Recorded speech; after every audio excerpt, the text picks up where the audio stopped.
बुध कारक जब है तो चंद्रमा स्त्री कारक है, चंद्रमा स्त्री कारक है, मन कारक भी है। बुध जो है ये नपुंसक कारक है। बुध ऐसा ग्रह है जिसको ग्रह देवता इसको नपुंसक मानते हैं, नहीं पुल्लिंग है न स्त्रीलिंग है, ये किन्नर है। जो दोनों में चले उसका नाम है बुध ग्रह। ये बुद्धिमान बहुत ज़्यादा होता है।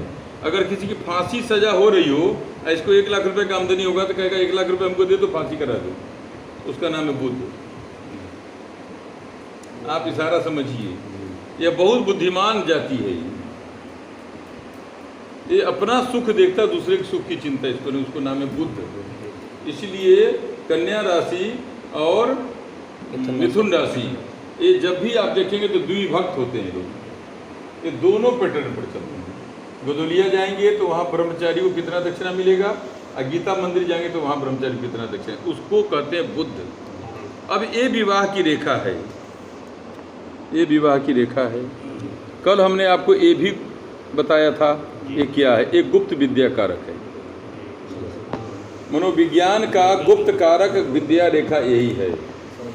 जब भी किसी जातक के जीवन में एक विषय के अलावा कोई बहुत दैविक कृपा वाला अगर विशेष ज्ञान प्राप्त हो, इसका मतलब है मनोविज्ञान कारक यही है, क्योंकि सूर्य आत्मकारक भाव है।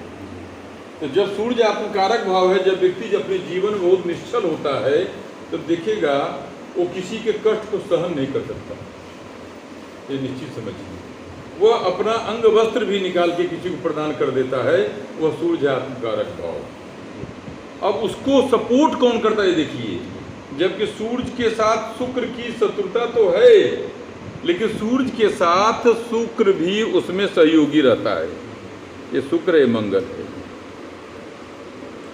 यदि शुक्र चरित्रवान है, महान संत तपस्वी, ये आपको हमने बताया था, बड़े बड़े आश्रमों के निर्माण, बड़े बड़े विद्यालयों का निर्माण, बड़े बड़े अस्पतालों का निर्माण ये शुक्र करवाता है।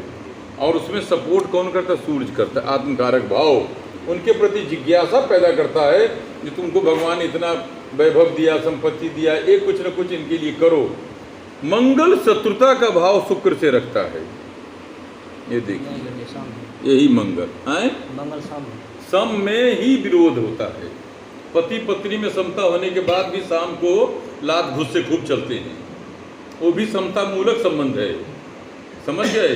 सम संबंधी विधि यथा संख्यम से आत है, लेकिन यथा संख्यम लिखा है वहाँ क्रम से।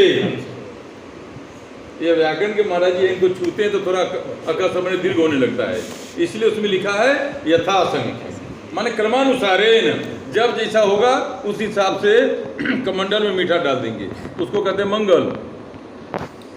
लेकिन शुक्र निश्चल होता है। शुक्र यदि पाप ग्रह के स्थान पर न बैठा हो तो वह समुद्र के समान विशाल काय का होता है और सर्वांग दान कर देता है, उसका नाम है शुक्र। सम होने के बाद भी यथा संख्य मनुदेशा समानाम, सम संबंधी विधि यथा संख्यम से आत है, तो यथा संख्य में क्रमानुसार नहीं। आइए अब ये हो गया महाराज जी। अब देखिए शनि है, शनि और मंगल में शत्रुता बहुत चलती है, विषकारक होता है उसको एकदम। क्यों, शनि न्याय कारक है, क्षत्रिय कारक, उन्माद कारक आपको ये है। हाँ, इसलिए मंगल कहता हम तुम पर भारी हैं, वो कहता नहीं तुम उत्पाद करोगे बेटा तो तुमको चौक थाने बंद करवा देंगे। न्याय दंड का रण्य है, दंड का विधान करता शनि। तो ये शनि जब यहाँ से चला तो आ करके यहाँ पर बुध को ले लिया। शनि और चंद्रमा जो है विषकारक योग माना गया। जब भी किसी कुंडली में या हाथ में शनि की रेखा चंद्रमा को स्पर्श करे, समझिए यह बच्चा उचित विचार का नहीं होगा। विषकारक का मतलब माने विधान वो नहीं होता जो किसी को गला काट देना या किसी को विष दे देना। विष का मतलब होता है विपरीत विचार। तो जब विपरीत विचार होता है उसी को विषकारक योग कहते हैं। जैसे आप अपने आश्रम में पद्धति लगा दिए जो आपको 7 बजे शाम को आरती में आना है। अब जिसका चंद्रमा शनि नहीं होगा वो यही सोचेगा जो नए नए बहुत प्रबंधक बन के आए हैं, ये बहुत बड़ा यहाँ उन्माद पैदा कर, उसके अंदर विष की स्थिति पैदा होती है, विचार में कटुता, उसको विषकारक योग कहते हैं। उसी प्रकार जातक या जातिका के हाथ में जब इस प्रकार का बंधन कारक योग है, शनि और चंद्रमा बंधन कारक योग माने गए हैं। वह क्या करता है, जो अपने दोनों ग्रहों के बीच में किसको लेता है, तो सूर्य को, शुक्र को और मंगल को ले लेता है। ये देखिए, अब कहिएगा जो इससे क्या इसको हुआ, तो यहाँ भी चंद्रमा स्त्री कारक योग और उसके बीच में भी शुक्र जो है तो स्त्री कारक योग, जबकि शुक्र पुरुष है, सूर्य भी पुरुष है, मंगल भी पुरुष है, लेकिन शुक्र का विचार जो है स्त्री कारक माना गया है। ये आप समझ जाइए, क्यों, वह श्रृंगार प्रिय है।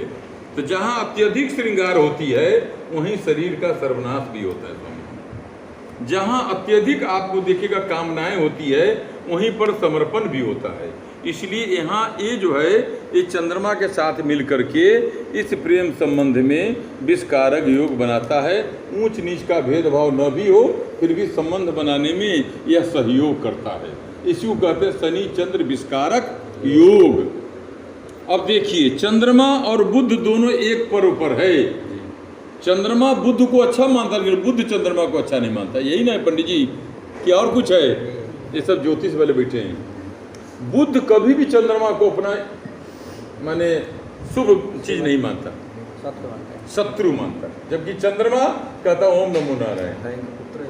हाँ पुत्र है, लेकिन पुत्र आए चंद्रमा का पुत्र बुध है, अकल्पनीय पुत्र न है। जैसे कि गुप्त कर्ण पैदा लिया सब, वैसे गुप्त है, ये वर्ण संकर न है। बुद्ध जिसके राशि स्वामी हो तो जातक भी वर्ण संकरण होता है।